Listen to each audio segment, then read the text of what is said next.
আর কিয়ামতের মাঠে বহু নেকি ফ্রি ফ্রি পাওয়া যাবে। এটা কি জানেন? কিয়ামত অনেক নেকি বিনামূল্যে ফ্রি ফ্রি আসবে আমলনামায়। কেন আসবে বলি হাদিসটা। নবী সাল্লাল্লাহু আলাইহি ওয়াসাল্লাম বলেছেন, তোমরা কি জানো সবচেয়ে বড় মিসকিনকে, দরিদ্র মানুষকে, মিসকিনকে? সাহাবীরা বলছেন, আমরা তো মনে করি যার সম্পদ কম সেই মিসকিন।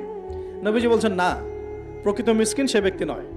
প্রকৃত মিসকিন সে ব্যক্তি যে কিয়ামতের মাঠে উঠবে উহুদ পাহাড়ের সমান নেকি নিয়ে উঠবে। উহুদ পাহাড় দেখেছেন তো?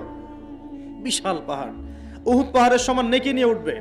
নামাজের নেকি, যাকাতের নেকি, হজের নেকি, ওমরার নেকি, বিভিন্ন নেকি। কিন্তু দেখবে সামনে বহু মানুষ দাঁড়িয়ে আছে। কেন দাঁড়িয়ে আছে? কারো কাছ থেকে টাকা নিয়েছে, টাকা শোধ করে নাই, কাউকে গালি দিয়েছে, কাউকে অন্যায়ভাবে অপবাদ দিয়েছে, কাউকে আঘাত করেছে, কারো উপর জুলুম করেছে ইত্যাদি। বিভিন্ন রকম মানুষের সাথে জড়িত পাপ ছিল, ঠিক আছে?